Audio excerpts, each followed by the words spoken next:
네, 안녕하세요 여러분들. 역사는 최태성. 네. 여러분들, 젊음이란 무엇일까요? 젊음은 늘 새로운 시대, 변화를 꿈꾸고 있는 그 세대가 아닐까라는 생각이 듭니다. 역사적으로 볼 때도 개항 이후에 새로운 변화를 이끌고 나가려고 했던 사람들은 젊은 사람들이었어요. 그리고 어쨌거나 기존의 틀을 지키려고 하는 사람들은 연배가 좀 있으신 분들이었죠. 그런 것 같아요. 이 개항 시기에서 이 새로운 시대를 이끌려고 했던 그 사람들을 보면, 그러니까 쉽게 얘기하면 100여 년 전 신세대, 100여 년 전 신세대들이라고 할 수 있겠죠. 정말 이 세상이 바뀌고 있잖아요. 이제까지 상투 틀고 한복 입고 다니는 어떤 그런 시대가 아니라 머리 자르고 양복 입는 그런 시대로 지금 바뀌고 있는 상황 속에서 그런 시대로 빨리 가야 된다라고 외쳤던 사람들은 역시 젊은 사람들이었습니다. 이때도 역시 마찬가지였던 것이죠. 지금 여러분들은 역사적으로 봤을 때 젊은 사람이 맞습니까? 젊다라고 하는 것은 나이에 구분되는 건 아닌 것 같아요. 뭔가 끊임없이 심장이 뛰고 있고 가슴이 뛰고 있는, 그리고 무언가를 도전하려는, 새로운 것을 향해 나아가려는 어떤 그런 어떤 모습이 있다면 그건 바로 젊음이 아닐까라는 생각이 드네요. 자, 100여 년 전 신세대, 그들은 어떤 꿈을 꿨는지, 어떤 변화를 추구했는지 그들을 한번 만나러 가보시죠.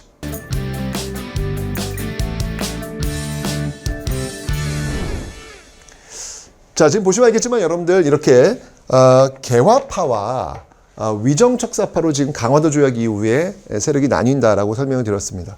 개화파는 말 그대로 받아들이자, 개화 문 열고 받아들이자. 위정척사파는 성리학적 질서를 지키고 사악한 무리들을 배척한다. 사악한 건 바로 이제 서양 문물이 되겠죠. 이런 거 배척하는 그런 보수 세력이라고 볼 수 있겠습니다. 뭐 지금으로 본다면, 우리가 지금 용어로 본다면 이쪽이 이제 진보 세력이 되는 것이고 이쪽이 이제 보수 세력이 되는 것이죠. 자, 어쨌건 이 개화파는요, 다시 또 두 세력으로 나뉩니다. 받아들이자라고 했는데 속도의 문제예요. 좀 천천히 받아들이자라는 쪽과 빨리 받아들이자라는 쪽으로 나뉘게 됩니다. 그러니까 이게 진보 세력도 여러분들 온건 진보가 있고 급진 진보가 있잖아요. 똑같은 거예요, 여기도. 온건파와 그래서 급진파로 나뉘게 되는데, 이 온건파가 주로 주로 이 개화를 주도하고 있는 정부 세력들과 연결되어 있습니다. 왜냐하면 어쨌거나 정부는 책임을 져야 되기 때문에 너무 빠르게 변화하는 거에 대해서는 두려울 수 있죠. 그래서 이 온건 세력들은요, 모델이 뭐였냐면 당시 청나라의 양무운동이라는 게 있어요. 양무운동의 핵심은 뭐냐면 중체서용이야. 그러니까 중체, 말이 어렵죠. 이게 뭐냐면 어렵지 않아요. 중체서용은 중국의 몸은 그대로 있고 겉모습은 똑같아, 중국이냐.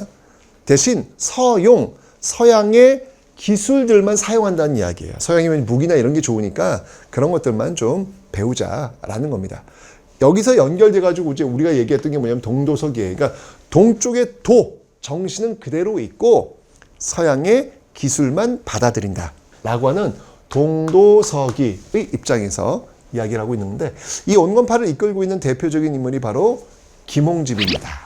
김홍집은 정말 개항 이후 개화 세력의 주인공이라고 보시면 돼요.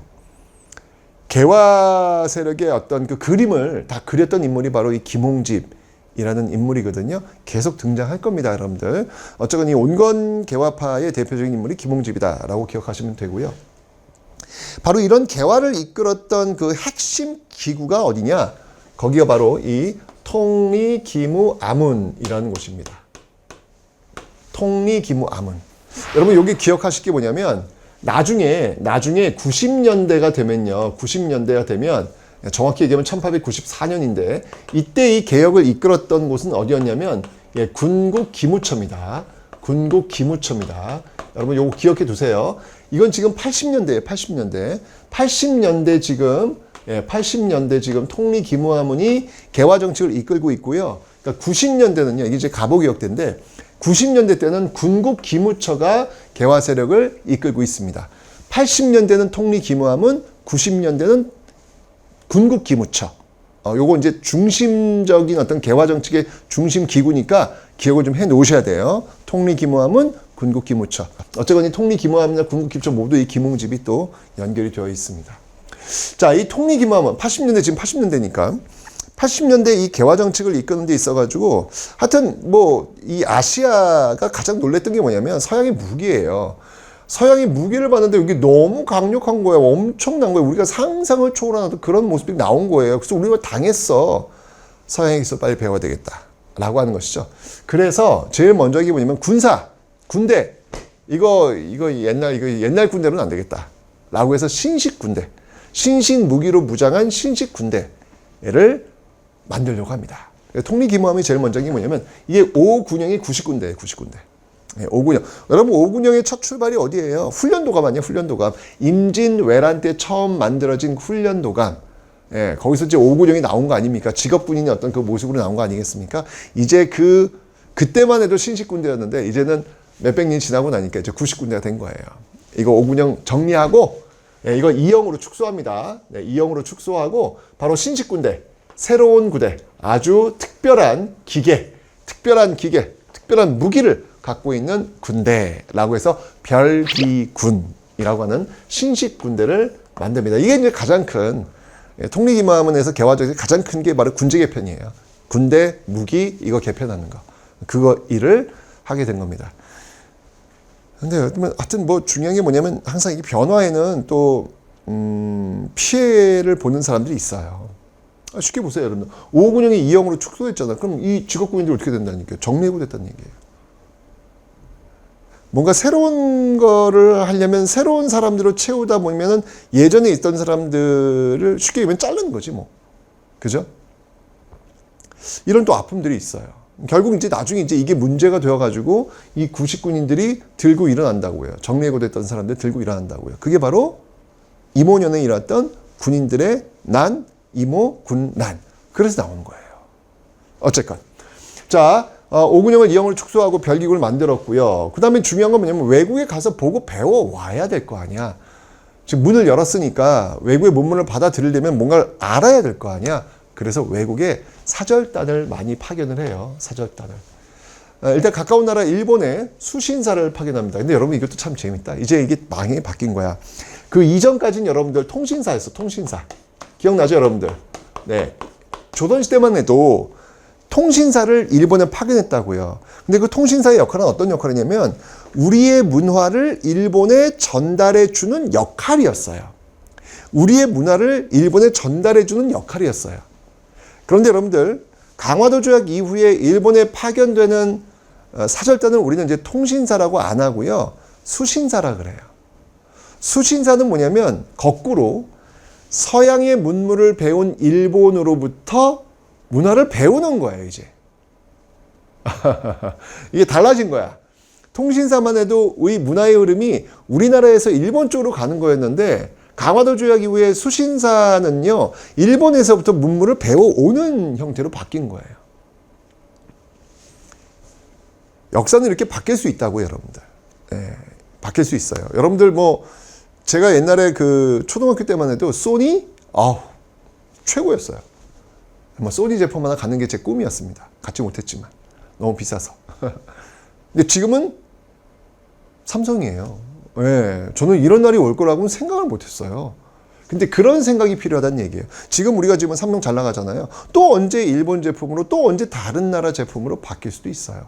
늘 시대는 바뀐다는 거. 역사는 바뀐다는 거. 그래서 우리가 늘 안주하면 안 된다는 거. 늘 시대의 흐름을 파악하려는 노력이 필요하다는 거. 그런 것들은 중요한 것 같습니다. 자, 이제는 수신사입니다. 예, 일본에 수신사를 파견하는데 이때 이제 2차 수신사로 갔던 인물이 누구냐면 김홍집이에요. 김홍집은 계속 등장합니다. 이 온건개화파의 주류 중에 주류가 바로 이 김홍집이었거든요. 근데 이때 2차 수신사로 갔던 이제 1차 수신사 때 이제 강화도 조약을 한번 갔었고 2차예요. 2차 수신사 때 이 김홍집이 가서 일본에서 청나라 외교관을 만나요. 황춘신이라는 외교관을 만났는데 그 황춘센이 우리한테 조언을 해준 거지. 야, 너 지금 문 열렸는데 조선은 앞으로 이래야 될 것 같다라고 조언을 하나 해준 책이 있어요. 그 책이 뭐냐면 조선이 앞으로 앞으로 가야 될 방략, 조선 책략, 채택해야 될 그런 어떤 책략, 방법, 노선에 대해 써준 거예요. 이 조선 책략의 핵심은 뭐였냐면, 야, 지금 러시아가 장난이 아니야. 이거 러시아 막아야 돼, 러시아 막아야 돼. 이거 어떻게 하려면 방어하기 위해서는 친중 결일 연미해라. 요 방책을 써줘요. 야, 러시아가 지금 장난이 아니야. 얘들 짐승이야. 얘들 막아야 돼. 너 그러면 어떻게 해야 되는지 알아? 중국하고 친해야 돼. 그리고 일본하고 손잡아야 돼. 그리고 미국하고 연대해야 돼. 라고 하는 요 세 방법을 알려줘요. 근데 여러분 보세요. 중국하고는 이미 친해요. 일본하고도 강화도 조약 체결했잖아, 지금. 그죠? 이건 다 돼 있어. 근데 문제는 뭐냐면 이거야. 이게 핵심이 이거야. 연미. 미국하고 수교하라는 거예요. 미국 수교하라고? 그 미국 양놈들이 어떤 놈들인데? 그 신미양요 때 강화도 쑥대밭을 만들고 어재현 장군 부하 다 몰살시켰던 그런 짐승 같은 놈들하고 연대를 하라고? 요 내용이 지금 이 조선책의 핵심이에요. 방어하기 위해서 미국하고 수교하라는 얘기입니다. 어쨌건 이런 내용들을 가져와서 이제 나중에 이제 아주 파장이 커요. 가져왔고요. 이 조선 책략을 이제 고종한테 보여줬고 고종이 이제 선비들한테 열람을 시켜요. 난리가 났죠. 난리가 났습니다. 뭐 진짜 뭐 이 조선 책략의 여파로 인해 가지고 여러분들 보세요. 여기 지금 여기 영남 만인소 있죠. 영남 지역 유생들, 그 퇴계 이황, 그 계열들 그냥 도포자를 딱 입고 있는 그 쉽게 얘기하면 보수 세력들 경상도에 있었던 들고 일어난 거예요. 영남 지역에 만여 명이 미국하고 개화 미친 거 아이가 하면서 들고 일어나는 거야. 만여 명이나 되는 어마어마한 상징적인 숫자예요. 엄청난 사람들이 다 들고 일어나서 격렬하게 저항하는 모습들. 자, 이게 변화는 쉽지 않아요. 문을 연다는 건 쉽지 않아요. 이런 상황 속에서 일본에 가서 새로운 문물을 좀 더 보고 배워와야 되겠다라고 해서 이 조사 시찰단을 보내는데 지금 뭐 영남 만인소 난리도 아니에요, 지금요. 이런 상황 속에서 이런 분위기가 대놓고 일본에 가서 문물 배워올 수가 있는 상황이 아니야. 그래서 이 조사 시찰단을 옛날에는 그 신사유람단이라는 표현을 쓰기도 했는데 그 뭐 유람하러 간 거 아니고요. 일하러 간 거죠. 진짜 말 그대로 시찰하러 간 건데 암행어사식으로 몰래 파견합니다. 부산에 가서 이게 이 사람들도 맨 처음에 나 어디 가는지 몰라요. 그러니까 부산에 갔더니 딱 열어봤더니 일본 가래. 비밀리에. 왜냐면 이게 공개적으로 이게 알려졌다가는 뭐 지금 이 조선 책략 이 분위기 속에서 난리가 날 것 같으니까 암행어사 형식으로 해서 일본에 파견되는 모습들. 이게 참 어쨌건 이 시대의 흐름은 문을 여는 거예요. 예.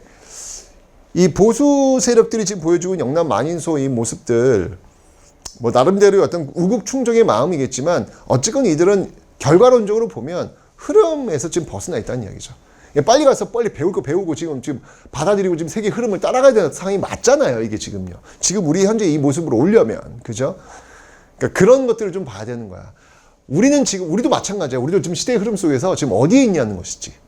앞으로 이 세계 질서는 어디로 갈 건지 우리는 직시하고 있냐는 거야. 그저 감정에 치우쳐가지고 안 돼! 뭐 이건 아니냐는 것이지. 자, 조사 시찰단 일본에 파견했고요. 그 다음에 청나라에도 파견합니다. 영선사. 왜냐면 영선사는 이제 청나라의 도움을 좀 받으려고 간 거예요. 무기 제조. 무기 만드는 그런 방법들을 좀 보고 배우기 위해서 파견했는데 갔다 오고 나서 만든 창고가 뭐냐. 무기 만드는 창고에서 기기창이라는 걸 만들어요. 기기창. 영선사 파견돼가지고 돌아와가지고 만든 게 기기창이라는 겁니다. 그 다음에 이제 미국하고 결국 수교를 해요. 조미소 통상조약 1882년도에 드디어 조미소 통상조약을 체결합니다. 미국과 수교를 해요. 네. 그럼 이제 수교를 했으니까 그에 대한 답방. 우리도 이제 외교관을 파견해야 될 거 아니에요. 그래서 이 보빙사라는 이름으로 미국에 답방, 조미소 통상 체결하고 답방 형식으로 미국에 보냈던 사절단이 바로 이 보빙사라는 겁니다. 뭐 이때 이제 대표적인 그 보빙사 사절단의 6.1준이 이제 가가지고 6.1준은 미국 돌아본 것뿐만 아니라 유럽도 돌아보고 와요. 그래서 갔다 와서 쓴 말이 뭐냐면 서유견문. 예, 유럽을 서구 세계를 유람하고 나서 서양 세계를 유람하고 나서 보고 온 그 책자를 씁니다. 아우 뭐 놀라운 경험이에요. 막 가가지고 막 기차 타고 놀랬고요. 막 엘리베이터 막 타고 놀래고 뭐야 갑자기 막 올라갔잖아. 얼마나 놀랬겠어요. 그런 새로운 어떤 신식 문물들을 접하게 된 어떤 그런 경험들을 하게 됩니다. 자, 어쨌든 이제 이 개화파들에 의해서 이렇게 개화 정책들이 추진이 되고 있는데 또 다른 세력들도 있었어요. 급진파들이 있는데요. 아까 온건파가 청나라, 우리와 친한 청나라와의 어떤 모델을 좀 따라가고 있다면 급진파는 청나라처럼 하지 말고 다 바꾸자. 일본이 그랬거든요. 일본이 메이지 유신을 통해 가지고 다 바꿨거든요. 이걸 우리는 뭐라고 하면 문명 개화라고 합니다. 싹 바꾸는 거예요. 보여있는 외관만 바꾸는 게 아니라 우리의 시스템, 우리의 정신들조차도 바꾸자는 이야기예요. 그 대표적인 인물들이 바로 김옥균, 박영효, 홍영식, 서광범, 서재필. 이들의 평균 연령이 20대예요. 이들의 평균 연령이 20대예요. 20대 정말 100여 년 전 신세대들. 그 신세대들이 좀 더 빠르게 세상을 좀 바꿔보자라고 주장하고 있더라라는 이야기죠. 자, 어쨌건 이 개화파에 의해서 문은 열렸고 그들에 의해서 외국의 문물들이 지금 수용되고 있는 과정. 하지만 여러분들 이런 개화 방향과 흐름은 맞아요. 하지만 그 안에서의 저항은 만만치 않죠. 그래서 이런 데서 보고 배워야 될 건 뭐냐면 그런 어떤 이 개화의 흐름이 맞다면 그 개화의 흐름 속에서 피해를 보는 사람들을 어떻게 보듬을 수 있을지를 또 고민하는 게 필요한 거예요. 그거를 제대로 못합니다. 어떤 일들이 벌어질지. 개항 이후 개화 정책을 추진하는 과정 속에서 벌어지게 될 그 갈등의 내용들 다음 시간에 만나보겠습니다.